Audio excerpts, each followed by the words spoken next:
জাপানে বোতল বিক্রি করেও টাকা ইনকাম করা যায়। চলেন সেই কাহিনী আপনাদেরকে শোনাই।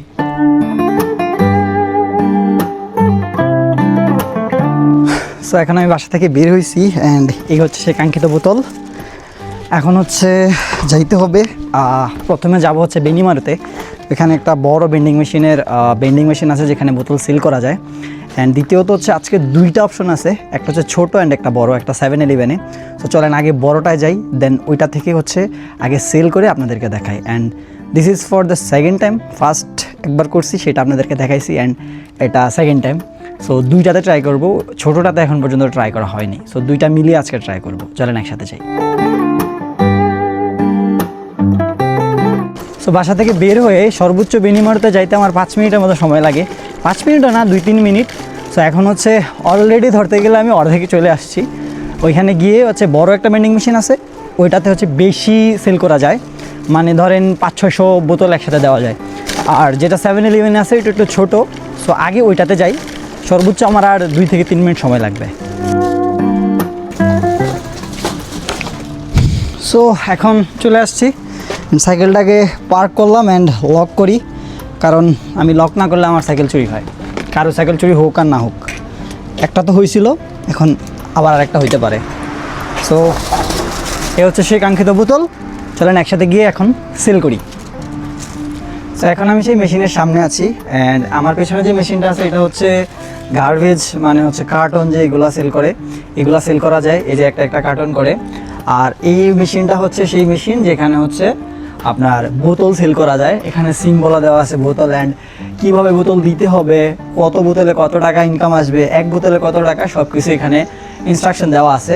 তো এখানে বোতল সেল করতে হলে আমার জন্য একটা কার্ড প্রয়োজন হবে। সেই কার্ডটা হচ্ছে এই যে নানাকো কার্ড। এই কার্ডটা থাকলেই হচ্ছে এখান থেকে হচ্ছে টাকা ইনকাম করা যায়। অ্যান্ড বোতলগুলো দিলে আপনাকে পয়েন্ট দেবে, টাকা দিবে না। তো চলেন আগে বোতলগুলো আপনাদেরকে একসাথে নিয়ে সেল করি। সো একটা আগে দেখাই আপনাদেরকে, দেন প্রসেসটা দেখিয়ে বারবার যতগুলো আছে সবগুলো দিতে থাকি। সো এই হচ্ছে সেই কাঙ্ক্ষিত মেশিন, অ্যান্ড এখানে সেল করতে হলে প্রথমে দরকার হবে এই কার্ডটা। সেই কার্ডটা প্রথমে স্ক্যান করাবো। কার্ড স্ক্যান করানোর পরে বোতলগুলো একে একে মেশিনের ভিতরে প্রবেশ করাতে হবে। বোতলের ক্যাপ সাইডগুলো সামনের দিকে দিয়ে মেশিনের ভিতরে প্রবেশ করাতে হবে। তারপর যতগুলা বোতল দেওয়া প্রয়োজন ততগুলা দিয়ে একটা সবুজ বাটন আছে, সেই সবুজ বাটনটা ক্লিক করতে হবে। সো আমি প্রায় এখানে 10টা বোতল সেল করছি, 10টা বোতল মেশিনে দিলাম, অ্যান্ড আমার পাইসি হচ্ছে প্রতি বোতলে 2 কয়েন করে, আর টোটালি দাঁড়ায় হচ্ছে 20 কয়েন। সো 20 কয়েনে আমি হচ্ছে 20 টাকা পাইছি ধরতে গেলে। 1 কয়েন জাপানে যে কোনো জায়গা থেকেই পয়েন্ট পাওয়া গেলে 1 পয়েন্ট 1 টাকা। সো 20 পয়েন্ট পাইছি, অ্যান্ড আমি 20 পয়েন্ট যে কোনো স্টোর বা যেখানেই হোক আমি খরচ করতে পারবো। সো আমার কাছে আরও কিছু বোতল আছে। এই বোতলগুলো এখন আমি ছোটো একটা মেশিন আছে 7-Eleven-এর সামনে, এখন সব 7-Eleven আমি দেখি নাই, এখন যেটাতে দেখছি সেটার সামনেই আছে। এখন এই বোতলগুলো সেল করব, ওইটাতেও সেম প্রসেস, কিন্তু ওইটা একটু সুন্দর। সো চলেন ওইটাতেও আপনাদেরকে দেখাই।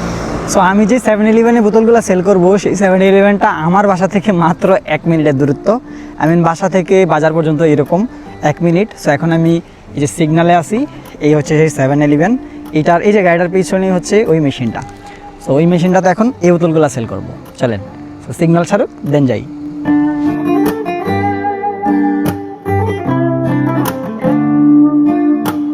সো এই হচ্ছে সেই মেশিন যেটা 7-Eleven-এর, অ্যান্ড এখানে হচ্ছে বোতলগুলো সেল করব।